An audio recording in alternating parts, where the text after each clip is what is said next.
ദൈവത്തിൻ്റെ അതിപരിശുദ്ധ നാമം വാഴ്ത്തപ്പെടുമാറാകട്ടെ.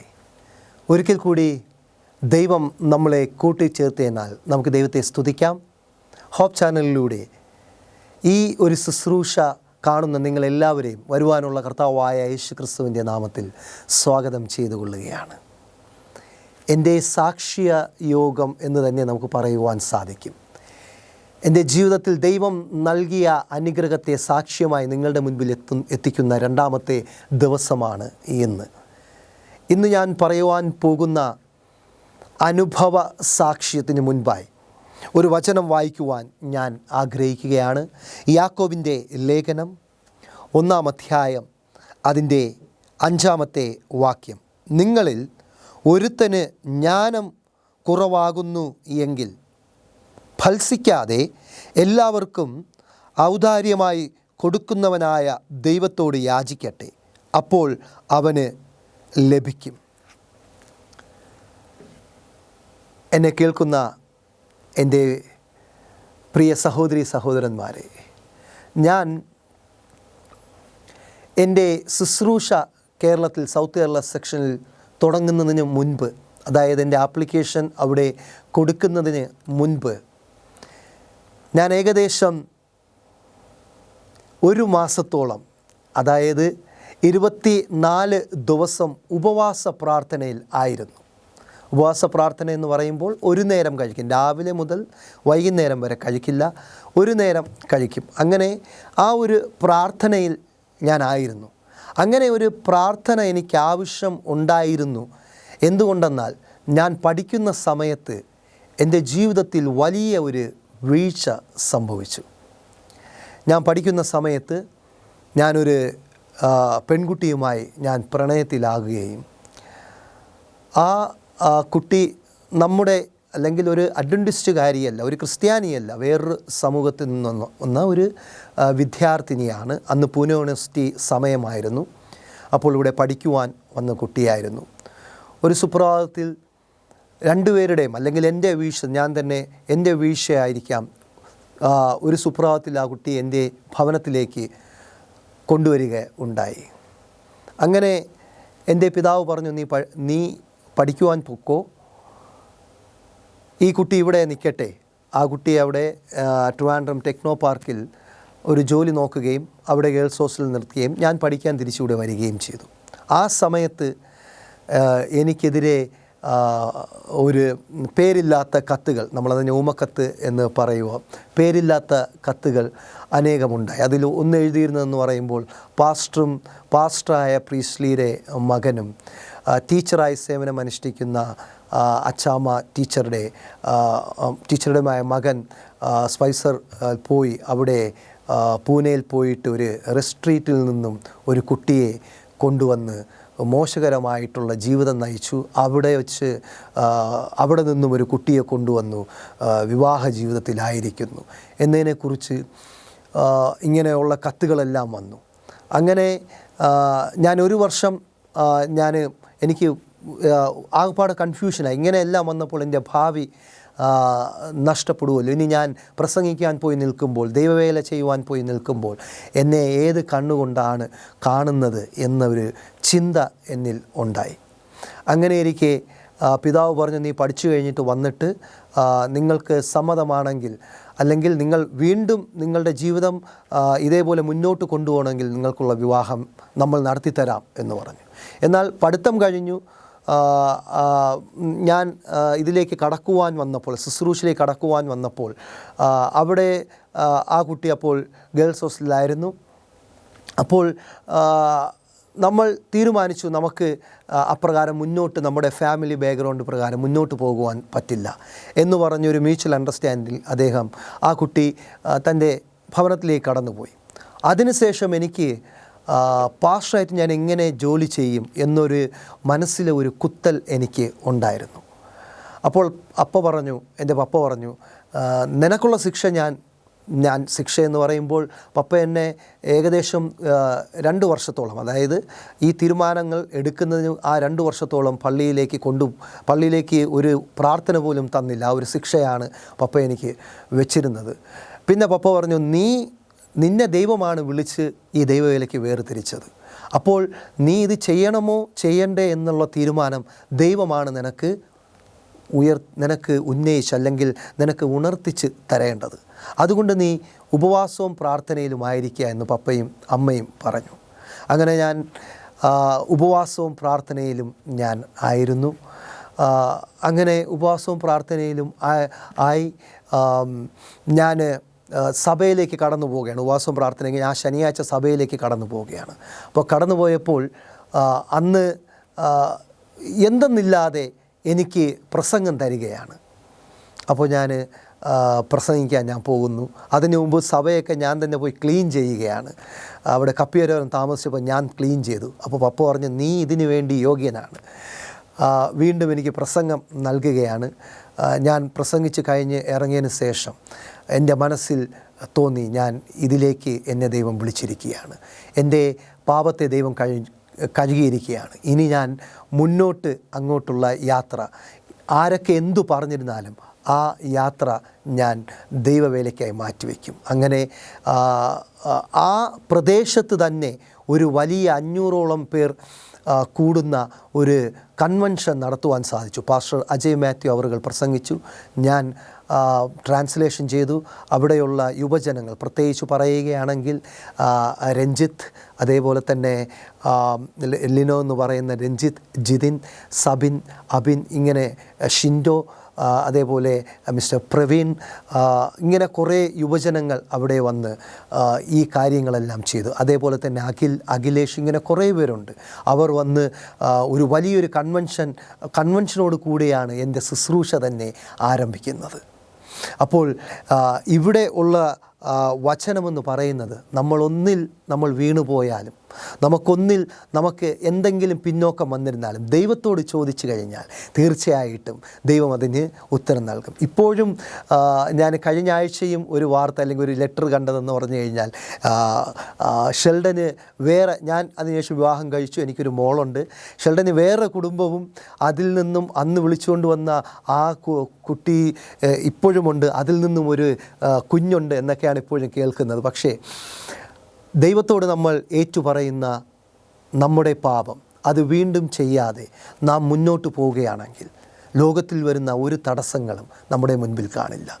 ഓരോ ദിവസവും ദൈവം എന്നെ ഉപയോഗിക്കുന്നു. അതിൻ്റെ ഒരു പ്രധാനപ്പെട്ട സാക്ഷ്യമാണ് ഇന്ന് ഞാൻ ഒരു സാക്ഷ്യമായി നിങ്ങളുടെ മുൻപിൽ നിൽക്കുന്നത്. അപ്രകാരം നാം ദൈവത്തോട് ചോദിച്ച് നാം മുന്നോട്ട് പോവുകയാണെങ്കിൽ, ഇതിൽ പറഞ്ഞിരിക്കുന്നത്, ഇവിടെ പറയുന്നത്, നിങ്ങളിൽ ഒരുത്തന് ജ്ഞാനം കുറവാണെങ്കിൽ, ജ്ഞാനമില്ലാതെ പലതും പ്രവർത്തിച്ചു അവൻ പോയിട്ടുണ്ടെങ്കിൽ അവനെ ഭത്സിക്കാതെ ദൈവത്തോട് പ്രാർത്ഥിക്കുക. ഇന്ന് ഞാൻ അനേക വ്യക്തികൾക്ക് വേണ്ടി പ്രാർത്ഥിക്കാൻ ബാധ്യസ്ഥനാണ്. തീർച്ചയായിട്ടും ഞാൻ പ്രാർത്ഥിക്കും. അപ്രകാരമുള്ളൊരു സാക്ഷ്യ ജീവിതം എനിക്കും നിങ്ങൾക്കും ദൈവം നൽകട്ടെ എന്ന പ്രാർത്ഥനയോടുകൂടി ഞാൻ എൻ്റെ സാക്ഷ്യത്തിൽ നിന്നും വിരമിക്കുന്നു. ദൈവം നമ്മെ ഓരോരുത്തരെയും അനുഗ്രഹിക്കുമാറാകട്ടെ.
ഭാവിയിൽ ആത്മവിശ്വാസം ശാന്തമായി നൽകിടുന്നു ജീവദായകൻ. താൻ ജീവിപ്പാതാൽ ആകുലമില്ല, തന്നന്തിരിൽ ഭയമില്ല. ഭാവി മുറ്റും ഭദ്രം തൻ കയ്യിൽ, താൻ ജീവിക്കുന്നതാലും ജീവിതം ധന്യം.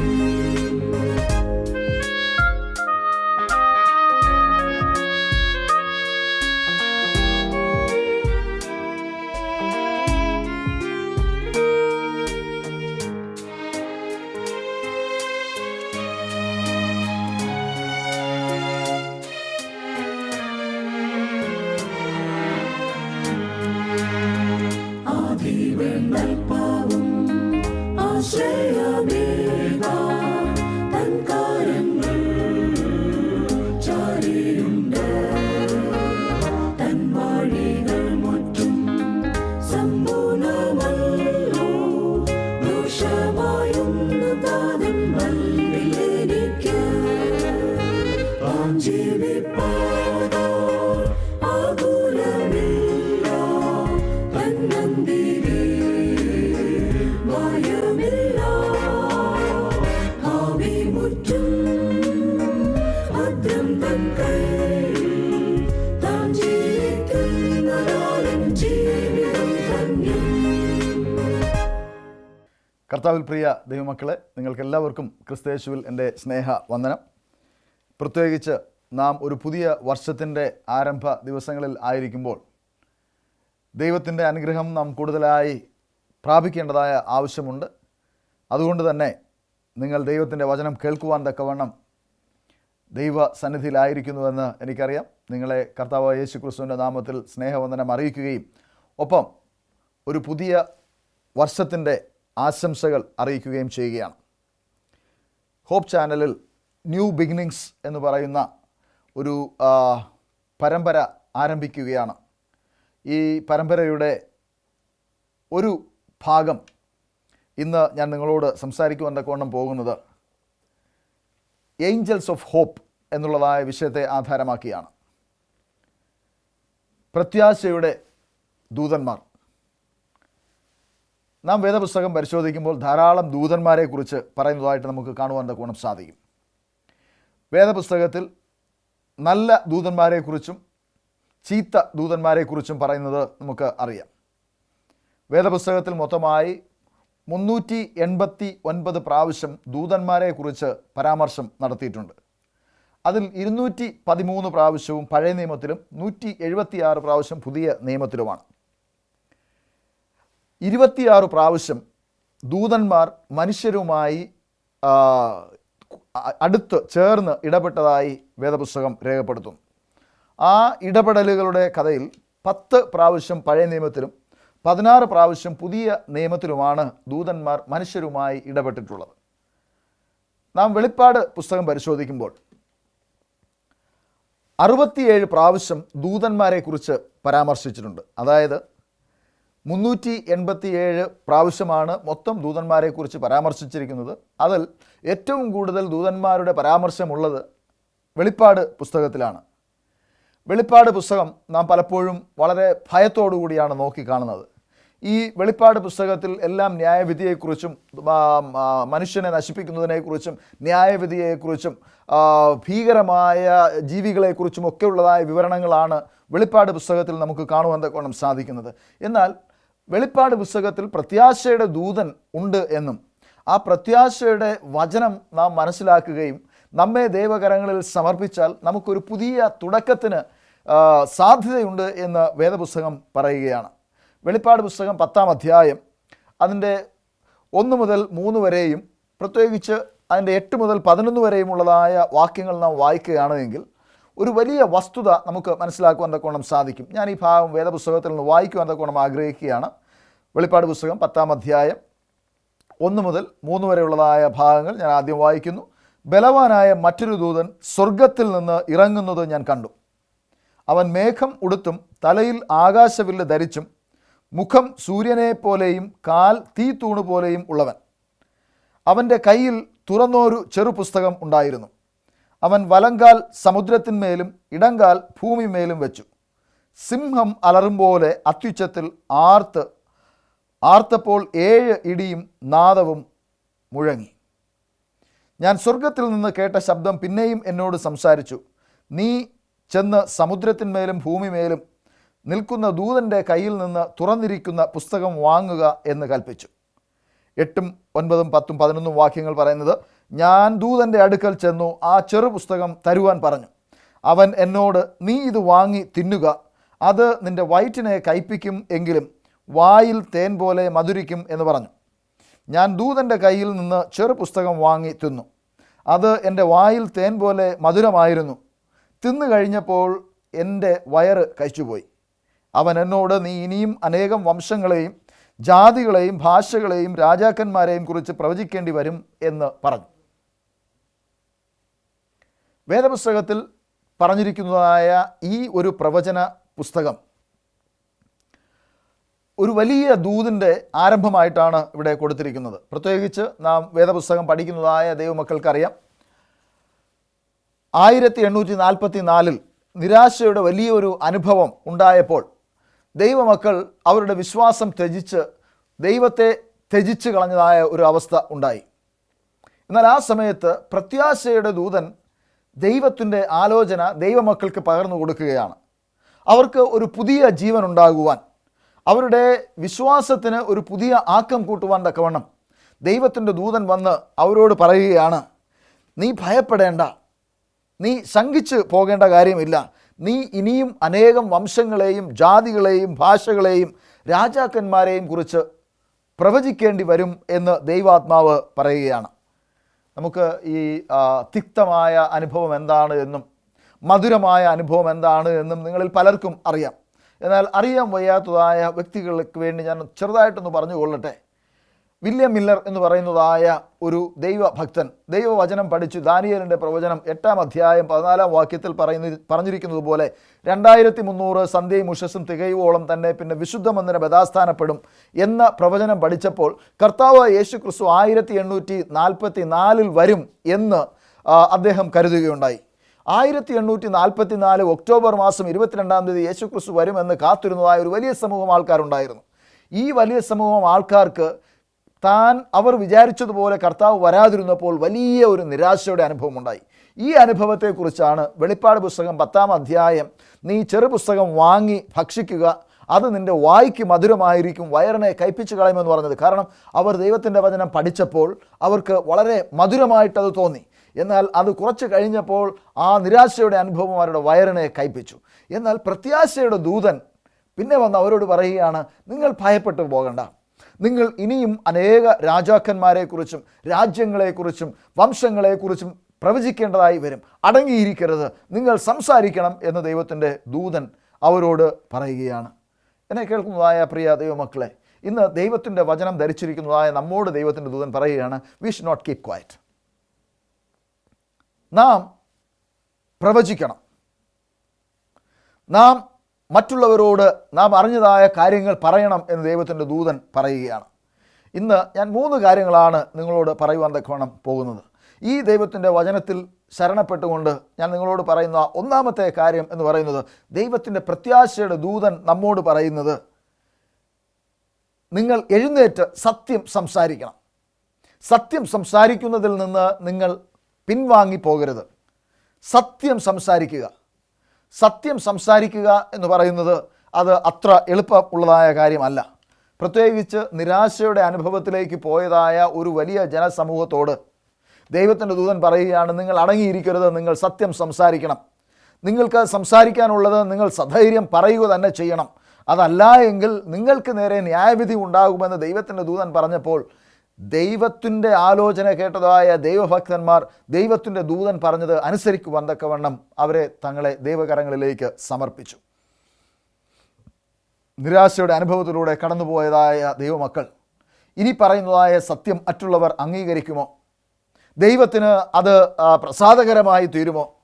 അവർ പറയുന്നത് അത് സത്യം തന്നെ ആയിരിക്കുമോ എന്നുള്ളതായ കാര്യകാരണങ്ങൾ അവരാരായുവാൻ തക്കവണ്ണം തുടങ്ങി. നാം വേദപുസ്തകം പരിശോധിക്കുമ്പോൾ ഒരിടത്തും ദൂതന്മാർ വന്ന് പ്രസംഗിക്കുന്നതായിട്ട് വേദപുസ്തകത്തിൽ പറയുന്നില്ല. പ്രസംഗിക്കാനുള്ളതായ ദൂതന്മാർ നൽകുകയും എന്നാൽ മനുഷ്യർ ആ ദൂതുകൾ പ്രസംഗങ്ങളായി മറ്റുള്ളവരോട് പ്രസംഗിക്കുകയുമാണ് ചെയ്യുന്നത്. അതുപോലെ തന്നെ ദൈവം നമ്മെയും ദൈവത്തിൻ്റെ ദൂത് പ്രസംഗിക്കുവാൻ വിളിച്ചിരിക്കുകയാണ്. നാം ഒരുപക്ഷെ 2024 നമുക്ക് ഒരുപാട് നിരാശയുടെ അനുഭവങ്ങൾ ഉണ്ടായിട്ടുണ്ടാകാം. ഒരുപക്ഷെ കഠിനാധ്വാനം ചെയ്തിട്ടും ആരും എന്നെ അംഗീകരിച്ചില്ല എന്നുള്ളതായ അവസ്ഥയുണ്ടാകാം. ചിലപ്പോൾ സത്യം മാത്രം ചെയ്ത് മുൻപോട്ട് പോയിക്കൊണ്ടിരുന്നതായ സമയത്ത് നിങ്ങൾക്ക് സ്ഥാനലബ്ധി ഉണ്ടായേക്കാം. നിങ്ങൾക്ക് ഒരുപക്ഷെ തിക്തമായ അനുഭവങ്ങൾ നിങ്ങളുടെ ജീവിതത്തിൽ ഉണ്ടായേക്കാം. കുടുംബത്തിൽ നിന്നോ നിങ്ങളുടെ പ്രവർത്തന മേഖലയിൽ നിന്നോ നിങ്ങളുടെ സുഹൃത്തുക്കളിൽ നിന്നോ നിങ്ങളുടെ മറ്റു വേല സ്ഥലങ്ങളിൽ നിന്നൊക്കെ നിങ്ങൾക്ക് പ്രശ്നങ്ങളും പ്രതികൂലങ്ങളും ഒക്കെയും ഉണ്ടായിരിക്കാം. അതുകൊണ്ട് തന്നെ ഇനി ഞാൻ എൻ്റെ വായ് തുറക്കുന്നില്ല, ഇനി ഞാൻ സത്യം സംസാരിക്കില്ല, ഇനി ഞാൻ സത്യത്തിന് സാക്ഷ്യം നിൽക്കുകയില്ല എന്നുള്ളതായ ഒരു തീരുമാനം പലപ്പോഴും പലരും എടുക്കാറുണ്ട്. എന്നാൽ ഇന്ന് ഈ വചനം കേൾക്കുന്നതായ ദൈവമക്കളായ നിങ്ങളോട് ഞാൻ പറയുന്നത്, ദൈവത്തിൻ്റെ വചനം പറയുന്നത് നിങ്ങൾ സത്യം സംസാരിക്കണം. ദൈവത്തിൻ്റെ ദൂത് അപ്രകാരമാണ് നമ്മോട് പറയുന്നത്. നാം ദൂത് സംസാരിക്കുക തന്നെ ചെയ്യണം. വെളിപ്പാട് പുസ്തകം 10-ാം അധ്യായം അതിൻ്റെ 11-ാം വാക്യത്തിൽ പറയുന്നത്, നീ ഇനിയും അനേകം വംശങ്ങളോടും ജാതികളോടും ഭാഷകളോടും നീ പ്രവചിക്കേണ്ടതായിട്ട് വരും. നീ അടങ്ങിയിരിക്കരുത്. നിനക്ക് ഒരു നിരാശയുടെ അനുഭവമുണ്ടായി, ഒരു തിക്തമായ അനുഭവമുണ്ടായി. വേദപുസ്തകം പറയുന്നതിനനുസരിച്ച് ഒരു കൈപ്പേറിയതായ അനുഭവം നിൻ്റെ ഉദരത്തിൽ ഉണ്ടായി എന്നുള്ളത് വാസ്തവം തന്നെ. എന്നാൽ അത് ദൈവഹിതമായിരുന്നു, ദൈവനിശ്ചയമായിരുന്നു, ദൈവം അത് അറിഞ്ഞിരുന്നു എന്നുള്ളത് നീ മനസ്സിലാക്കിക്കൊള്ളണം എന്ന് ദൈവത്തിൻ്റെ ദൂതൻ പറയുകയാണ്. വേദപുസ്തകം നാം പരിശോധിക്കുന്ന സമയത്ത് അനേക സന്ദർഭങ്ങളിൽ ദൈവത്തിൻ്റെ ഭക്തന്മാരെ ദൈവം ശക്തീകരിക്കുകയും ബലപ്പെടുത്തുകയും ദൂത് നൽകുവാൻ തക്കവണ്ണം അയക്കുകയും ചെയ്യുന്നതായിട്ട് നമുക്ക് കാണുവാൻ തക്കവണ്ണം സാധിക്കും.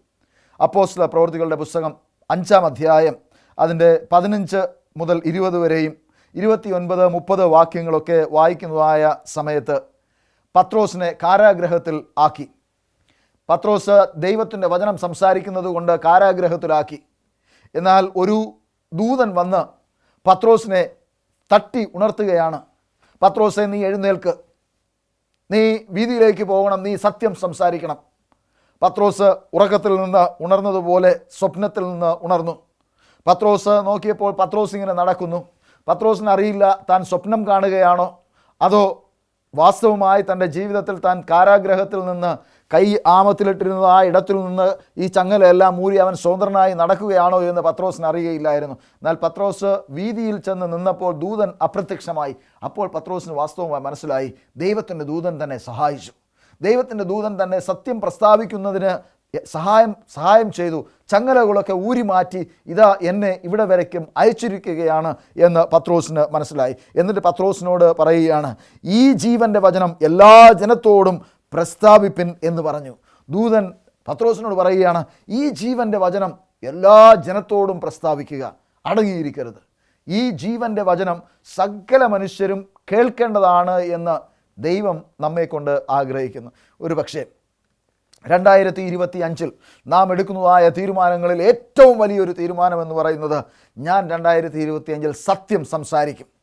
എനിക്ക് അറിയാവുന്നതായ സത്യം ഞാൻ വിളിച്ചു പറയും. ഞാൻ ദൈവത്തിൻ്റെ വചനത്തിൽ നിന്ന് വിശ്വസിക്കുന്നതായ സത്യം ഞാൻ മറ്റുള്ളവരോട് പറയും എന്ന് നമുക്ക് തീരുമാനമെടുക്കുവാൻ തക്കവണ്ണം കഴിഞ്ഞാൽ നാം എടുക്കുന്നതായ തീരുമാനങ്ങളിൽ വെച്ച് ഏറ്റവും വലിയ ഒരു തീരുമാനമായിരിക്കും അത്. കാരണം ദൈവം നമ്മെക്കൊണ്ട് അത് ആഗ്രഹിക്കുന്നു. 2024 നാം പലപ്പോഴും അത് ചിന്തിച്ചു, തീരുമാനിച്ചു. എന്നാൽ അത് നമുക്ക് നടപ്പിലാക്കുവാൻ തക്കവണ്ണം സാധിച്ചില്ല. എന്നാൽ 2025 നിങ്ങളെ വച്ചു നീട്ടുന്നത് ഒരു പൂർണ്ണ വർഷമാണ്. ഈ പൂർണ്ണതയുള്ളതായ വർഷത്തിൽ നിങ്ങൾക്ക് ദൈവത്തിനു വേണ്ടി സാക്ഷിയാകുവാൻ തക്കവണ്ണമുള്ളതായ വലിയ അവസരം നൽകുകയാണ്. God has given us a mandate to preach the truth. സത്യം സംസാരിക്കുക എന്നുള്ളതായ വലിയ ദൗത്യം ദൈവം നമ്മളെ ഏൽപ്പിച്ചിരിക്കുകയാണ്. നാം അടങ്ങിയിരുന്നാൽ ദൈവത്തിൻ്റെ വേല പൂർത്തീകരിക്കുവാൻ തക്കവണ്ണം നമുക്ക് സാധ്യം ആവുകയില്ല. ആയതുകൊണ്ട് എന്നെ കേൾക്കുന്നതായ പ്രിയ ദൈവമക്കളെ, ഈ വർഷം നാം എടുക്കുന്നതായ തീരുമാനങ്ങളിൽ ഏറ്റവും പ്രധാനപ്പെട്ടതായ തീരുമാനം, ഞാൻ സത്യം സംസാരിക്കും, സത്യം മറ്റുള്ളവരോട് ഞാൻ പറയും. എനിക്ക് ദൈവത്തിൻ്റെ വചനത്തിൽ നിന്ന് മനസ്സിലായതായ കാര്യങ്ങളെക്കുറിച്ച് ഞാൻ മറ്റുള്ളവരോട് വളരെ വ്യക്തമായി, തിട്ടമായി, സൗമ്യതയോടെ, സമാധാനത്തോടെ പറയും. പത്രോസ് തൻ്റെ ലേഖനത്തിലൂടെ പറയുന്നത്, നിങ്ങളോട് പ്രതിവാദം ചോദിക്കുന്നതായ ഏവനോടും നിങ്ങൾക്കുള്ളതായ പ്രത്യാശയെക്കുറിച്ച് സൗമ്യതയോടും ഭയഭക്തിയോടും കൂടെ അവരോട് പറയണം എന്നുള്ളതാണ്. നമുക്ക് അറിയാവുന്നതായ സത്യം വളരെ ഭയഭക്തിയോടുകൂടെ, സൗമ്യതയോടുകൂടെ മറ്റുള്ളവരോട് പറയണമെന്ന് ദൈവാത്മാവ് നമ്മോട് ആവശ്യപ്പെട്ടിരിക്കുകയാണ്. നമുക്കൊരു പക്ഷേ വ്യക്തിപരമായ പല നിരാശകളും കാണും, വ്യക്തിപരമായ പല പ്രശ്നങ്ങളും കാണും, കുടുംബപരമായ പ്രശ്നങ്ങൾ കാണും. ഒരുപക്ഷെ നമുക്ക് നാം ആയിരിക്കുന്നതായ സമൂഹത്തോട്, നമ്മുടെ സഭയോട്, നമ്മുടെ കുടുംബത്തോട്, നമ്മുടെ വ്യക്തിബന്ധങ്ങളോടൊക്കെ നമുക്ക് അനിഷ്ടവും ഒട്ടനവധി പ്രശ്നങ്ങളും ഉണ്ടായേക്കാം. എന്നാൽ അവയ്ക്കെല്ലാം അതീതമായി ദൈവാത്മാവ് നമ്മളോട് സംസാരിക്കുന്നത്, നീ ഇനിയും അനേക ജാതികളോടും വംശങ്ങളോടും ഭാഷകളോടും ദൈവത്തിൻ്റെ വചനം സംസാരിക്കണം. ആരും പ്രസംഗിച്ചില്ല എങ്കിൽ ദൈവത്തിൻ്റെ വചനം കേൾക്കും? ആരും കേൾക്കാതെ എങ്ങനെ അത് വിശ്വസിക്കും? വിശ്വസിക്കാതെ എങ്ങനെ മനുഷ്യർ മാനസാന്തരത്തിലേക്ക് വരും? എന്നെ കേട്ടുകൊണ്ടിരിക്കുന്നതായ പ്രിയ ദൈവമക്കളെ, ഞാനും നിങ്ങളുമൊക്കെയും ദൈവത്തിൻ്റെ വചനം കേൾക്കുകയും അത് വിശ്വസിക്കുകയും അത് സത്യമാണ് എന്ന് മനസ്സിലാക്കുകയും ചെയ്തതുകൊണ്ടാണ് ഇന്ന് ദൈവത്തിൻ്റെ സഭയിലായിരിക്കുവാൻ തക്കവണ്ണം ഇടയായി തീർന്നത്. നമ്മെപ്പോലെ ആരെങ്കിലും കേൾക്കുകയും അത് വിശ്വസിക്കുകയും അതിൽ നിലകൊള്ളുകയും ചെയ്യണമെങ്കിൽ നാം അത് മറ്റുള്ളവരോട് പറഞ്ഞിട്ടല്ലാതെ മറ്റാർക്കും അത് ചെയ്യുവാൻ തക്കവണ്ണം സാധിക്കുകയില്ല. അപ്പോസ്തലനായ ഫിലിപ്പോസ് ഇങ്ങനെ ഒരു സ്ഥലത്ത് ഇരിക്കുന്നതായ സമയത്ത് ദൈവാത്മാവ് അപ്പോസ്തലനോട് പറഞ്ഞു, നീ പോകുന്നതായ ഷണ്ഡൻ്റെ അടുക്കലോട് ആ രഥത്തോട് ചേർന്ന് നടക്കുവാൻ തക്കവണ്ണം പറഞ്ഞു. ഫിലിപ്പോസ് ആ രഥത്തോട് ചേർന്ന് നടന്നു. ദൈവാത്മാവ് ഫിലിപ്പോസിനോട് പറഞ്ഞു, നീ ഷണ്ഡനോട് ചോദിക്കുക, നീ വായിക്കുന്നത് നിനക്ക് മനസ്സിലാകുന്നോ എന്ന് ചോദിക്കാൻ പറഞ്ഞു. ഫിലിപ്പോസ് ചോദിച്ചു. ഷണ്ഡൻ പറഞ്ഞു, എനിക്ക് ആരും വിവരിച്ചു തരാതെ എങ്ങനെ മനസ്സിലാകും? ദൈവാത്മാവ് ഫിലിപ്പോസിനോട് പറഞ്ഞു, നീ വായിക്കുന്നതിൻ്റെ പൊരുൾ മനസ്സിലാക്കി കൊടുക്കുവാൻ പറഞ്ഞു. ഫിലിപ്പോസ് കർത്താവായ യേശു ക്രിസ്തുവിനെ പഴയ നിയമത്തിൽ നിന്ന് ഈ ഷണ്ഡന് കാണിച്ചു കൊടുക്കുകയും ഷണ്ഡൻ കർത്താവായ യേശു ക്രിസ്തുവിൽ വിശ്വസിക്കുകയും ഷണ്ഡൻ പറഞ്ഞു, ഇതാ വെള്ളം ഇവിടെയുണ്ട്, സ്നാനപ്പെടുന്നതിന് എന്താണ് തടസ്സം? എന്നെ സ്നാനപ്പെടുത്തണമേ എന്ന് പറഞ്ഞു. തൽക്ഷണം ദൈവാത്മാവ് ആ ഷണ്ഡനിലൂടെ പ്രവർത്തിക്കുകയും അവൻ വെള്ളത്തിൽ സ്നാനമേറ്റ് കർത്താവായ യേശു ക്രിസ്തുവിനോട് ചേരുകയും ചെയ്തു. എന്നെ കേൾക്കുന്നതായ പ്രിയ ദൈവമക്കളെ, നമ്മൾ എത്രയോ പേരുമായി ഇടപഴകുന്നു. നമ്മൾ എത്രയോ പേരുമായി ഓരോ ദിവസവും സമ്പർക്കത്തിലായിരിക്കുന്നു. അവരോടൊക്കെ നാം ദൈവത്തിൻ്റെ വചനം പറയുകയും ദൈവത്തിൻ്റെ വചനം പങ്കുവയ്ക്കുകയും അവരുടെ ആവശ്യത്തിന് അനുസരിച്ചുള്ളതായ ദൈവവചനം അവരുടെ ഹൃദയത്തിൽ കൊടുത്താൽ തീർച്ചയായും ദൈവാത്മാവ് അവരിൽ പ്രവർത്തിക്കുകയും കർത്താവായ യേശു ക്രിസ്തുവിനെ സ്വീകരിക്കുവാൻ തക്കവണ്ണം ഇടവരികയും ചെയ്യും. ആയതുകൊണ്ട് നാം ഈ 2025 എടുക്കുന്നതായ തീരുമാനങ്ങളിൽ ഒരു തീരുമാനം, ഞാൻ ദൈവത്തിൻ്റെ വചനം മറ്റുള്ളവരോട് പറയും എന്നത് ആയിരിക്കട്ടെ. ഞാൻ അടങ്ങിയിരിക്കുകയില്ല, എൻ്റെ പരിധിയിൽ നിന്നുകൊണ്ട് തന്നെ ഞാൻ മറ്റുള്ളവരോട് ദൈവത്തിൻ്റെ വചനം പറയും എന്നുള്ളതായ ഒരു തീരുമാനം നാം എടുക്കേണ്ടത് ഉണ്ട്. അപ്പോസ്തലനായ പൗലോസ് റോമിൽ ചെന്ന് ദൈവത്തിൻ്റെ ജനത്തോട്, അവിടുത്തെ അധികാരികളോട് ദൈവത്തിൻ്റെ വചനം സംസാരിക്കണമെന്ന് താൻ മാനസാന്തരപ്പെട്ടതായ അന്നു മുതൽ തന്നെ ഉള്ളതായ ഒരു ആഗ്രഹമായിരുന്നു. എന്നാൽ തൻ്റെ നിര്യാണകാലം അടുക്കുന്നതുവരെയും അപ്പോസ്തലനായ പൗലോസിന് അതിന് സാധ്യമായില്ല. എന്നാൽ താൻ റോമിലേക്കുള്ളതായ യാത്രാമധ്യേ ഒരു കപ്പൽ ഛേദമുണ്ടാകും എന്ന് തനിക്ക് അറിവ് കിട്ടി. ദൈവത്തിൻ്റെ ദൂതൻ പൗലൂസിൻ്റെ അടുക്കൽ നിന്നിട്ട് പറയുകയാണ്, കപ്പൽ തകർന്നു പോകും, എന്നാൽ അതിലുള്ളതായ ആർക്കും ഒരു ഛേദവും വരികയില്ല. ഞാൻ നിന്നെ റോമയിൽ കൈസരുടെ മുൻപാകെ നിർത്തും നിശ്ചയം എന്ന് പൗലൂസിനോട് പറയുകയുണ്ടായി. പൗലൂസ് ആ വാക്ക് വിശ്വസിച്ചു. അന്ന് രാത്രി കപ്പൽ ഛേദമുണ്ടായി. കപ്പൽ തകരുവാൻ തക്കവണ്ണം തുടങ്ങി, മുങ്ങുവാൻ തക്കവണ്ണം തുടങ്ങി. ആൾക്കാരെടുത്ത് ചാടുവാനും ബഹളം വയ്ക്കുവാനും ഒക്കെയും തുടങ്ങി. പൗലൂസ് പറഞ്ഞു, ആരും ഭയപ്പെടേണ്ട, ആരുടെയും ജീവൻ നഷ്ടമാകുകയില്ല. അനേകർ അതിനകത്തുണ്ടായിരുന്നതായ ഭക്ഷണ സാധനങ്ങളൊക്കെ താൽക്കാലികമായി ഭക്ഷിച്ചതിന് ശേഷം, ചില ദിവസങ്ങൾക്ക് ശേഷം ഭക്ഷിച്ചതിന് ശേഷം ബാക്കിയുള്ളതെല്ലാം എടുത്ത് പുറത്ത് കളഞ്ഞു, കപ്പലിൻ്റെ ഭാരം കുറയ്ക്കുന്നതിന് വേണ്ടി. എന്നാൽ കപ്പൽ നശിച്ചുപോയി എന്ന ദൈവത്തിൻ്റെ വചനത്തിൽ മനസ്സിലാക്കുവാൻ സാധിക്കും. എന്നാൽ ആർക്കും ജീവഹാനി സംഭവിച്ചില്ല. ദൈവാത്മാവ് പൗലൂസിനോട് പറഞ്ഞതുപോലെ തന്നെ പൗലൂസിനെ ജീവനോടെ പടയാളികൾ കൈസറിൻ്റെ അടുക്കൽ എത്തിക്കുകയും കൈസറിനോട് കർത്താവിൻ്റെ ദൂത് പൗലൂസ് പങ്കുവയ്ക്കുകയും ചെയ്യുന്നതായിട്ട് കാണുവാൻ തക്കവണ്ണം സാധിച്ചു. മോശയെ ദൈവം ഫറവോൻ്റെ മുൻപാകെ നിർത്തിയത് നമുക്ക് എല്ലാവർക്കും അറിയാം. കഴുതയിലൂടെ ബാലാമിനോട് ദൈവം സംസാരിച്ചത് നമുക്കെല്ലാവർക്കും അറിയാം. ശദ്രക്, മേശക്, അബേദ്നഗോ രാജാവ് നിർത്തിയതായ ബിംബത്തെ നമസ്കരിക്കുകയില്ല. ഞങ്ങളുടെ ദൈവത്തിന് ഞങ്ങളെ രക്ഷിക്കുവാൻ തക്കവണ്ണം കഴിയും. ഒരുപക്ഷെ ദൈവം ഞങ്ങളെ രക്ഷിച്ചില്ല എങ്കിലും ഞങ്ങളുടെ ദൈവത്തിനെ അല്ലാതെ ഞങ്ങൾ നമസ്കരിക്കുകയില്ല എന്ന് പറഞ്ഞതായ ആ ബാലന്മാരെ നമുക്ക് അറിയാം. ദാര്യാവേശ് രാജാവിൻ്റെ കാലത്ത് രാജാവിനെ ആരാധിക്കുവാൻ തക്കവണ്ണം കൽപ്പന പുറപ്പെടുവിച്ചു. ദാനിയേൽ നമസ്കരിച്ചില്ല. ദാനിയേലിനെ സിംഹക്കുഴിയിലിട്ടു. രാവിലെ രാജാവ് വന്ന് ദാനിയേലിനെ വിളിക്കുകയാണ്, അല്ലയോ സർവശക്തനായ ദൈവത്തെ ആരാധിക്കുന്നതായ ദാനിയേലെ, നിന്റെ ദൈവം രക്ഷിക്കുവാൻ തക്കവണ്ണം ഇടവരുത്തിയോ? ദാനിയേൽ പറയുകയാണ്, എൻ്റെ രാജാവേ, എൻ്റെ യജമാനനെ, എൻ്റെ ദൈവം സിംഹങ്ങളുടെ വായ്കളെ അടച്ചു കളഞ്ഞു. ഞാൻ ആ സിംഹക്കുഴിയിൽ സുഖമായി കിടന്ന് ഉറങ്ങി. എന്നെ കേൾക്കുന്നതായ പ്രിയ ദൈവമക്കളെ, നാം സംസാരിക്കുമ്പോൾ ദൈവം നമുക്ക് നൽകുന്നതായ ആലോചനകൾ മറ്റുള്ളവരുമായി പങ്കുവയ്ക്കുമ്പോൾ ദൈവം നമുക്ക് ശക്തിയും ബലവും നൽകും. നമ്മെ ജീവനോടെ ശേഷിപ്പിക്കുവാൻ തക്കവണ്ണം സർവശക്തനായ ദൈവത്തിന് സാധ്യമാകും. ദൈവം നമ്മെ കരുതുന്നുണ്ട്. നാം ദൈവത്തിൻ്റെ പദ്ധതിയിലൂടെയാണ് നടക്കുന്നത്. നമ്മുടെ ആഗ്രഹപ്രകാരമല്ല, ദൈവവചനമാണ് നാം സംസാരിക്കുന്നത്. അതുകൊണ്ട് ദൈവം നമ്മെ സംരക്ഷിക്കുമെന്നുള്ളതിൽ യാതൊരു സംശയവുമില്ല. ഈ ഞാൻ പറഞ്ഞതായ ലിസ്റ്റിൽ ഇനിയും അനേകരുടെ പേരുകൾ ചേരാനുണ്ട്. ആ പേരുകളിൽ എൻ്റെയും നിൻ്റെയും പേരുകൾ ചേരണമെന്ന് ഞാൻ ആഗ്രഹിക്കുന്നു. നാം ദൈവത്തിനു വേണ്ടി നിലകൊള്ളുമ്പോൾ, നാം ദൈവത്തിൻ്റെ വചനത്തിനു വേണ്ടി വക്താക്കളാകുമ്പോൾ ദൈവം നമ്മെ എടുത്ത് ഉപയോഗിക്കുക തന്നെ ചെയ്യും. ദൈവത്തിൻ്റെ വചനം പറയുന്നത് ഈ ലോകത്തിൽ ഏറ്റവും വലിയ ആവശ്യം എന്ന് പറയുന്നത് സത്യം സംസാരിക്കുന്നതായ മനുഷ്യരെയാണ്. ആകാശം ഇടിഞ്ഞു വീണാലും സത്യത്തിനു വേണ്ടി നിലകൊള്ളുന്നതായ ഒരു കൂട്ടം മനുഷ്യരെ ദൈവത്തിന് ഈ ലോകത്തിൽ ആവശ്യമുണ്ട്. ആ ബലവാനായ ദൂതൻ ഇന്ന് നമ്മെ ഓരോരുത്തരെയും വിളിക്കുകയാണ്. നീ അടങ്ങിയിരിക്കരുത്, നീ വചനം സംസാരിക്കണം, നീ സത്യം സംസാരിക്കണം. രാജാക്കന്മാരോടും പ്രഭുക്കന്മാരോടും വംശങ്ങളോടും നീ സംസാരിച്ചു കൊണ്ടേ ഇരിക്കണം. ദൈവത്തിൻ്റെ വചനം പറയുന്നത്, അവൻ എന്നോട് നീ ഇനിയും അനേകം വംശങ്ങളെയും ജാതികളെയും ഭാഷകളെയും രാജാക്കന്മാരെയും കുറിച്ച് പ്രവചിക്കേണ്ടി വരും എന്ന് പറഞ്ഞു. ആയതുകൊണ്ട് എന്നെ കേൾക്കുന്നതായ പ്രിയ ദൈവമക്കളെ, സത്യം സംസാരിക്കും എന്നുള്ളതായ ഒരു തീരുമാനം നാം ഇന്ന് എടുക്കുക. രണ്ടാമത്, നാം നമ്മുടെ ഉറക്കത്തിൽ നിന്ന് ഉണരേണ്ടത് ആവശ്യമാണ്. ദൈവത്തിൻ്റെ ദൂതൻ ഇവിടെ പറയുന്നത്, തിക്തമായ അനുഭവങ്ങൾ നിൻ്റെ ജീവിതത്തിലുണ്ടായി, അതുകൊണ്ട് നീ ഒരല്പം പിൻവാങ്ങി നിൽക്കുകയാണ്. നിനക്ക് പഴയ ശക്തിയോ ബലമോ ഒന്നുമില്ല. നീ ഇപ്പോൾ തണുപ്പൻ മട്ടിലാണ് ജീവിക്കുന്നത്. ലവോദിക്ക സഭയോട് ദൈവത്തിൻ്റെ ദൂതൻ പറയുന്നത് പോലെ ശീതോഷ്ണവാനായ ഒരവസ്ഥ, തണുപ്പുമല്ല ചൂടുമല്ല, എന്നാൽ തണുപ്പും ചൂടും കൂടെ ഉള്ളതായ ഒരു ശീതോഷ്ണാവസ്ഥ. ദൈവത്തിൻ്റെ വചനം പറയുന്നത് ദൈവത്തിൻ്റെ വായിൽ നിന്ന് ഉമിണ്ണുകളയും എന്നാണ്. ദൈവം നിന്നെ തുപ്പിക്കളയും, നിന്നെ അവൻ്റെ വായിൽ വച്ചിരിക്കുകയില്ല. അത് നീ വേസ്റ്റായി പോകുമെന്നാണ് ദൈവത്തിൻ്റെ വചനം പറയുന്നത്. ആയതുകൊണ്ട് എരിവുള്ളവനായിരിക്കണം.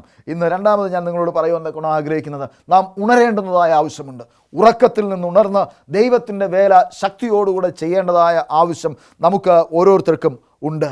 ദൈവത്തിൻ്റെ ആത്മാവ് നമ്മോട് സംസാരിക്കുമ്പോൾ അത് തൃണവൽക്കരിച്ച് കളയാതെ, അതിനെ എതിർത്ത് തോൽപ്പിക്കാതെ ദൈവത്തിൻ്റെ പദ്ധതിയോട് ചേർന്ന് അനുരൂപമായി പ്രവർത്തിച്ചു കഴിഞ്ഞാൽ വലിയ വിജയം വരിക്കുവാൻ തക്കവണ്ണം നമുക്ക് സാധിക്കും. രാത്രിയുടെ യാമങ്ങളിൽ അപ്പോസ്തലനായ പൗലോസിനെ ദൈവം ഉണർത്തിയിട്ടുണ്ട്. പത്രോസിനെയും ശീലാസിനെയും ദൈവം കാരാഗ്രഹത്തിൽ നിന്ന് വിടുവിച്ച് വീതിയിൽ നിർത്തി സംസാരിക്കുവാൻ തക്കവണ്ണം ദൈവം ആഗ്രഹിച്ചു. സോദോം ഗോമോറ നശിപ്പിക്കുവാൻ തക്കവണ്ണം പോയതായ ദൂതന്മാർ സോദോം ഗോമോറയുടെ ആ മ്ലേച്ഛത കണ്ടിട്ട് രാത്രിയുടെ യാമത്തിൽ ലോത്തിനെയും ഭാര്യയെയും മക്കളെയും തട്ടി ഉണർത്തിയിട്ട് പറയുകയാണ്, നീ രക്ഷയുടെ ആ പട്ടണത്തിലേക്ക് നീ ഓടിപ്പോകണം. കാരണം നേരം വെളുക്കുന്നതിന് മുൻപ് ഈ പട്ടണത്തെ ദൈവം തീ കൊണ്ട് നശിപ്പിക്കുവാൻ തക്കവണ്ണം പോവുകയാണ് എന്ന് പറഞ്ഞു. കേൾക്കുന്നതായ പ്രിയ ദൈവമക്കളെ, ശക്തനായ ദൈവത്തിൻ്റെ ദൂതൻ, ബലവാനായ ദൈവത്തിൻ്റെ ദൂതൻ വന്ന് അനേകരെ ഇന്നാളുകളിൽ മരണത്തിൽ നിന്ന് ജീവനിലേക്ക് തട്ടി ഉണർത്തി വിട്ടുകൊണ്ടേയിരിക്കുകയാണ്. ഏലിയാവ് തന്നെ ഇസബെല്ല നശിപ്പിക്കും എന്നുള്ളതായ വർത്തമാനം കേട്ട് പേടിച്ചു ചെന്ന് ചൂരച്ചെടിയുടെ കീഴിൽ ഇരുന്നിട്ട് പറയുകയാണ്, അല്ലയോ ദൈവമേ, മതി, എനിക്ക് മതിയായി, ഇനി എനിക്ക് നിൻ്റെ വക്താവായിരിക്കുവാൻ തക്കവണ്ണം ആഗ്രഹമില്ല, എനിക്ക് ഇനി ജീവിക്കണ്ട, നീ എൻ്റെ ജീവൻ അങ്ങ് എടുത്താട്ടെ, എനിക്ക് മരിച്ചാൽ മതി എന്ന് പറഞ്ഞിരുന്നപ്പോൾ ഒരു ദൈവത്തിൻ്റെ ദൂതൻ വന്ന് രാത്രി ഏലിയാവിനെ തട്ടിയിട്ട് പറഞ്ഞു, ഒരു കനലിൽ ചുട്ടതായ അപ്പം കൊടുത്തിട്ട് ഏലിയാവിനോട് പറഞ്ഞു, ഏലിയാവെ, നീ ഇത് ഭക്ഷിക്കുക, നീ ഇനി ബഹുദൂരം സഞ്ചരിക്കേണ്ടതായിട്ടുണ്ട്. ഏലിയാവ് ആ അപ്പം ഭക്ഷിച്ച് അടുത്ത 40 ദിവസം ഏലിയാവ് സഞ്ചരിച്ചതായിട്ട് വേദപുസ്തകം പറയുകയാണ്. ആയതുകൊണ്ട് നാം ഇനി ബഹുദൂരം സഞ്ചരിക്കേണ്ടതുള്ളതുകൊണ്ട്, നാം ഇനിയും അനേക കാലം നടക്കേണ്ടതുള്ളതുകൊണ്ട്, ദൈവത്തിനു വേണ്ടി അനേകം അനേക പ്രവർത്തനങ്ങൾ ചെയ്യേണ്ടതുള്ളത് കൊണ്ട് നാം ഉണർന്ന് പ്രവർത്തിക്കേണ്ടതായ ആവശ്യമുണ്ട്. നമ്മുടെ ഉറക്കത്തിൽ നിന്ന് നാം ഉണരേണ്ടത് അനിവാര്യമാണ്. നാം ഉണർന്നില്ല എങ്കിൽ നമ്മുടെ മേൽ ദൈവത്തിൻ്റെ ന്യായവിധി വരും. ആയതുകൊണ്ട് ഈ പുതിയ വർഷത്തിൻ്റെ ആരംഭത്തിങ്കൽ നിങ്ങൾ എടുക്കുന്നതായ തീരുമാനത്തിൽ 1, നിങ്ങൾ സത്യം സംസാരിക്കും എന്നുള്ളതും 2, ഞാൻ ഉറക്കത്തിൽ നിന്നുണർന്ന് ദൈവവേല ചെയ്യും എന്നുള്ളതും ആയിരിക്കട്ടെ. 3, ദൈവത്തിൻ്റെ വചനം പറയുന്നത് നാം ഉന്മേഷവാന്മാരായിരിക്കുക. We have to cheer our self up. We have to cheer up. നാം നമ്മെ തന്നെ ഇടുങ്ങി നശിപ്പിച്ച് കളയാതെ, നാം നമ്മെ ഇല്ലായ്മ ചെയ്യാതെ, നാം നിരാശപ്പെട്ടിരിക്കാതെ നമ്മെ തന്നെ ഉത്തേജിപ്പിക്കുവാനുള്ളതായ പ്രക്രിയ നാം ചെയ്യേണ്ടതായിട്ട് ഉണ്ട്. നമ്മുടെ കയ്യിൽ സത്യമുണ്ട്. ദൈവം നമുക്ക് നൽകിയിരിക്കുന്നതായ മാൻഡേറ്റ് നമുക്കുണ്ട്. ആ ദൗത്യം നമുക്കുണ്ട്. അതുകൊണ്ട് നാം ഭാരപ്പെട്ട് നാം നമ്മെ തന്നെ ചെറുതാക്കി അടങ്ങിയിരിക്കേണ്ടതായ ആവശ്യമില്ല. നാം നമ്മെ തന്നെ ഉത്തേജനം നൽകി നാം ദൈവവേല ചെയ്യേണ്ടതായിട്ട് ഉണ്ട്. നാം നമ്മെ തന്നെ ഉണർത്തേണ്ടുന്നതായ ആവശ്യമുണ്ട്. നമ്മുടെ ജീവിതത്തിൽ ഒട്ടനവധിയായ നിരാശകൾ ഉണ്ടായിട്ടുണ്ട്. നമ്മുടെ ജീവിതത്തിൽ ഒരുപാട് കുറവുകളുണ്ട്. ഒരുപക്ഷെ നിരാശകൾ നമ്മുടെ വിജയങ്ങളെക്കാൾ വലിയവയായി തീർന്നിരിക്കാം. നാം കഠിനാധ്വാനം ചെയ്തവരായിരിക്കാം. നമ്മുടെ ജീവിതത്തിൽ നമ്മുടെ ആരോഗ്യകരമായ നാളുകളിലൊക്കെ നാം കഠിനാധ്വാനം ചെയ്യുകയും ദൈവത്തിനു വേണ്ടി അധ്വാനിക്കുകയും പ്രവർത്തിക്കുകയും ഒക്കെ ചെയ്തിട്ടുണ്ട്. പക്ഷേ നമുക്ക് ദൈവത്തിൽ നിന്ന് അഥവാ ഈ ലോകത്തിൽ ഉള്ളതായ ഒരു നന്മയും ലഭിച്ചില്ല എന്നുള്ളതായ ചിന്ത നമ്മെ ഭരിച്ചുകൊണ്ടിരിക്കുന്നവരായിരിക്കാം. എന്നാൽ ആ ബലവാനായ ദൂതൻ ഇന്ന് പകൽക്കാലം നമ്മുടെ അടുക്കൽ വന്നിട്ട് നമ്മോട് പറയുകയാണ്, you have to get up, you have to cheer yourself up. നീ നിരാശപ്പെട്ടിരിക്കാൻ പാടില്ല. നീ നിന്നെ തന്നെ ഉന്മേഷമുള്ളവനാക്കി തീർക്കണം. കാരണം നീ വഹിച്ചു കൊണ്ടുപോകുന്നത് ദൈവത്തിൻ്റെ ദൂതാണ്, മനുഷ്യരുടെ ദൂതല്ല. നിന്നെ ദൈവം ഏൽപ്പിച്ചിരിക്കുന്നതായ ദൗത്യം എന്ന് പറയുന്നത് സ്വർഗീയ രാജാവിൻ്റെ ദൗത്യമാണ്. അത് മനുഷ്യരുടേതായ ദൗത്യമല്ല. നിനക്ക് നിരാശപ്പെടേണ്ടതായ ആവശ്യമില്ല. കാരണം നിൻ്റെ ദൗത്യമല്ല പരാജയപ്പെട്ടു പോകുന്നത്, ദൈവത്തിൻ്റെ ദൗത്യമാണ് മനുഷ്യൻ പരാജയത്തിലേക്ക് വലിച്ചു കൊണ്ടിരിക്കുന്നത്. ആയതുകൊണ്ട് നീ ദൈവത്തിന് വേണ്ടി പ്രവർത്തിക്കണമെന്ന് ദൈവത്തിൻ്റെ വചനം പറയുകയാണ്. നമ്മുടെ വേല പൂർത്തിയായിട്ടില്ല. നമുക്കിനിയും അനേക കാലം പ്രവർത്തിക്കേണ്ടതായിട്ട് ഉണ്ട്. നാം വിളിച്ച് വേർതിരിക്കപ്പെട്ടവരാണ്. We are an ecclesia. നാം ഒരു കൂട്ടത്തിൽ നിന്ന് വിളിച്ച് വേർതിരിക്കപ്പെട്ടവരാണ്. ആയതുകൊണ്ട് തന്നെ നാം ദൈവത്തിൻ്റെ പ്രവൃത്തി ചെയ്യേണ്ടതായ ആവശ്യമുണ്ട്. നാം ഒരു സഭയായി, ഒരു സമൂഹമായി, ഒരു വലിയ ദൈവ പദ്ധതിയുടെ മുന്നേറ്റ കൂട്ടമാണ്. ഈ കൂട്ടം നാം ബഹുദൂരം കൊണ്ടുപോകേണ്ടതായിട്ട് ഉണ്ട്. ഇതിന് തടസ്സം നിൽക്കുന്നത് എന്താണ്? നമ്മുടെ ജീവിതത്തിലെ ഭയങ്ങളാണോ? നാം എന്തിനെക്കുറിച്ചാണ് ഭയപ്പെടുന്നത്? ഈ ലോകത്തിൽ നടക്കുന്നതായ സംഭവ വികാസങ്ങളെ കണ്ട് നാം ഭയചുകിതരായി പോവുകയാണ്. നമ്മുടെ സമൂഹത്തിലുള്ളതായ പ്രശ്നങ്ങളെ ഓർത്ത് നാം ഇങ്ങനെ ഉൾവലിഞ്ഞ് ഇരിക്കുകയാണ്. ഒരുപക്ഷെ നമ്മുടെ കുടുംബങ്ങളിലുള്ളതായ പ്രശ്നങ്ങൾ, നമ്മുടെ വിവാഹ ജീവിതത്തിലുള്ളതായ പ്രശ്നങ്ങൾ, ഭാര്യ ഭർത്താക്കന്മാർ തമ്മിലുള്ളതായ പ്രശ്നങ്ങൾ, മക്കൾ തമ്മിലുള്ളതായ പ്രശ്നങ്ങൾ, അയൽവക്കക്കാരുള്ളതായ പ്രശ്നങ്ങൾ കാരണം ഞാൻ എൻ്റെ ദൈവവേലയിൽ നിന്ന് ഇങ്ങനെ പിൻവാങ്ങി നിൽക്കുകയാണോ? ദൈവവേല ചെയ്യുന്നതിന് പകരം ഞാൻ അതിൽ നിന്ന് മാറി സ്വമേധയാ നിൽക്കുകയാണോ? ഒരുപക്ഷെ നമ്മുടെ സ്വന്തം ജീവിതത്തിൽ ഒട്ടനവധി പരാജയങ്ങൾ ഉണ്ടായേക്കാം. നാം വേദപുസ്തകം വായിക്കുമ്പോൾ ദൈവത്തിൻ്റെ ഭക്തന്മാരുടെ ഒരു വലിയ ലിസ്റ്റ് എബ്രായർക്ക് എഴുതിയ ലേഖനം 11-12 അധ്യായങ്ങളിൽ രേഖപ്പെടുത്തിയിട്ടുണ്ട്. ഈ ഭാഗങ്ങളിലൊക്കെ നാം കാണുമ്പോൾ അവർക്കെല്ലാവർക്കും പ്രശ്നങ്ങളും പ്രതികൂലങ്ങളും ഒക്കെയും ഉണ്ടായിട്ടുണ്ട്. അവരെല്ലാവരും ഒട്ടനവധിയായ വൈതരണികൾ തരണം ചെയ്തു വന്നവരാണ്. അവരാരും അവരുടെ സുഖത്തിനു വേണ്ടി ഈ വൈതരണികൾ തരണം ചെയ്തവരല്ല. ദൈവനാം മഹത്വത്തിനു വേണ്ടി വെല്ലുവിളികൾ ഏറ്റെടുത്തുകൊണ്ട് ദൈവത്തിനു വേണ്ടി കഷ്ടം സഹിച്ചവരാണ്. എന്നെ കേൾക്കുന്നതായ പ്രിയ സഹോദരി സഹോദര, ഒരു പുതിയ വർഷത്തിൻ്റെ ആരംഭത്തിങ്കൽ നാം നിൽക്കുമ്പോൾ ദൈവത്തിനു വേണ്ടി കഷ്ടം സഹിക്കുവാൻ, ദൈവത്തിനു വേണ്ടി തീരുമാനങ്ങൾ എടുക്കുവാൻ, പുതിയ തീരുമാനത്തോടുകൂടെ ഞാൻ എൻ്റെ കർത്താവിൻ്റെ വചനം ഞാൻ പ്രഘോഷിക്കും. ഞാൻ എൻ്റെ ഉറക്കത്തിൽ നിന്ന് ഉണരും. ഞാൻ എന്നെ തന്നെ ഉത്തേജനം നൽകി ദൈവവേലയിൽ ആയി തീരും എന്ന് പറയുവാൻ നമുക്ക് സാധ്യമോ? നാം ഭയപ്പെടേണ്ടതായ ആവശ്യമില്ല. കാരണം ദൈവത്തിൻ്റെ ബലവാനായ ദൂതൻ നമ്മോട് കൂടെയുണ്ട്. ആ ദൈവത്തിൻ്റെ ദൂതൻ നമ്മെ ശക്തീകരിക്കും, ബലപ്പെടുത്തും, നമുക്ക് വേണ്ടുന്നതായ നിർദ്ദേശങ്ങൾ നൽകും. നാം വീണു പോകുന്നതായ ഇടങ്ങളിൽ സങ്കീർത്തനക്കാരൻ പറയുന്നത് പോലെ അവൻ നിന്നെ കൈകളിൽ വഹിച്ചുകൊള്ളും. സിംഹത്തിന്മേലും അണലിമേലും നീ ചവിട്ടും, ബാലസിംഹത്തെയും പെരുമ്പാമ്പിനെയും നീ മിതിച്ചു കളയും, എങ്കിലും അത് നിന്നോട് അടുത്ത് വരികയില്ല. കാരണം സ്വർഗത്തിലെ ദൂതന്മാർ അവരുടെ കൈകളിൽ നമ്മെ വഹിച്ചുകൊള്ളും. ആ ദൂതന്മാർ നമ്മെ സംരക്ഷിക്കുവാൻ തക്കവണ്ണം നമ്മുടെ അടുക്കൽ വന്നിരിക്കുകയാണ്. ആയതുകൊണ്ട് ഈ ഒരു പുതിയ തുടക്കത്തിൻ്റെ ആരംഭത്തിൽ, ഈ ഒരു പുതിയ വർഷത്തിൻ്റെ ആരംഭത്തിങ്കൽ ധൈര്യത്തോടുകൂടെ ദൈവവേല ചെയ്യുവാൻ ദൈവം നിങ്ങളെല്ലാവരെയും സഹായിക്കുമാറാകട്ടെ എന്ന് പ്രാർത്ഥിക്കുന്നു. പുതിയ തീരുമാനങ്ങളോടുകൂടെ ദൈവവേലയിൽ ഏർപ്പെടുവാനും അനേകരെ ദൈവത്തിൻ്റെ സന്നിധിയിൽ കൂട്ടിവരുത്തുവാനും ദൈവം നിങ്ങളെ എല്ലാവരെയും അനുഗ്രഹിക്കുമാറാകട്ടെ എന്ന് പ്രാർത്ഥിക്കുന്നു. നമുക്ക് കണ്ണുകളെ അടച്ച് പ്രാർത്ഥിക്കാം. മഹാപരിശുദ്ധനും നിത്യനുമായ നല്ല ദൈവമേ, സ്വർഗീയ പിതാവേ, ഞങ്ങളെ കേൾപ്പിച്ച വചനത്തിനായി സ്തോത്രം ചെയ്യുന്നു. കർത്താവേ, ഞങ്ങൾ അങ്ങയുടെ സത്യം വിളിച്ചു പറയുന്നവരായി തീരുവാൻ സഹായിക്കണമേ. ഞങ്ങളുടെ ജീവിതത്തിൽ അനേക അപജയങ്ങൾ ഉണ്ടായിട്ടുണ്ട്. അവയെല്ലാം മറന്ന് ദൈവത്തിനു വേണ്ടി പ്രവർത്തിക്കുവാൻ സഹായിക്കണമേ. ഉറക്കത്തിൽ നിന്ന് ഉണരുവാൻ ഞങ്ങളെ സഹായിക്കണമേ. കർത്താവെ, ഞങ്ങളെ തന്നെ ഉന്മേഷഭരിതന്മാരാക്കി തീർക്കുമാറാകണമേ എന്ന് പ്രാർത്ഥിക്കുന്നു. ദൈവത്തിൻ്റെ വലിയ വേലയുമായി, ദൈവത്തിൻ്റെ ആ ദൂതുമായി ലോകത്തേക്ക് ഇറങ്ങിച്ചെല്ലുവാൻ ഞങ്ങളെ സജ്ജരാക്കുമാറാകണമേ എന്ന് പ്രാർത്ഥിക്കുന്നു. കർത്താവെ, ഞങ്ങൾ ചെയ്തില്ല എങ്കിൽ കല്ലുകൾ ആർക്കും എന്ന് പറഞ്ഞിട്ടുണ്ടല്ലോ. അതിനെ ഇടവരുത്താതിരിക്കാൻ ഞങ്ങളെ അങ്ങ് ഉപയോഗിക്കണമേ. ഞങ്ങളെ അങ്ങ് അനുഗ്രഹിക്കണമേ. ഞങ്ങളെ ബലപ്പെടുത്തണമേ, ശക്തിപ്പെടുത്തണമേ. ബലവാനായ ദൂതന്മാർ ഞങ്ങളെ വഹിച്ചുകൊള്ളുവാൻ ദൈവം അങ്ങ് കൽപ്പിക്കുമാറാകണമേ എന്ന് പ്രാർത്ഥിക്കുന്നു. വചനം കേട്ട എല്ലാ പ്രിയപ്പെട്ടവരെയും അങ്ങ് അനുഗ്രഹിക്കണം, ആശീർവദിക്കണം. കർത്താവ് വരുവോളം വിശ്വസ്തരായി നിലകൊള്ളുവാൻ സഹായിക്കണമേ. പ്രത്യേകിച്ച് ഈ പുതിയ വർഷം പുതിയ തീരുമാനങ്ങളോടെ ജീവിച്ച് കർത്താവിൻ്റെ വയൽ പ്രദേശത്ത് നിലകൊള്ളുവാൻ ഏവരെയും അങ്ങ് സഹായിക്കണമെന്ന് യേശുവിൻ്റെ ധന്യമുള്ള നാമത്തിൽ അപേക്ഷിക്കുന്നു. കൃപയോടെ കേൾക്കുമാറാകണമേ. ആമേൻ. ദൈവം നിങ്ങളെല്ലാവരെയും അനുഗ്രഹിക്കുമാറാകട്ടെ. Happy new year.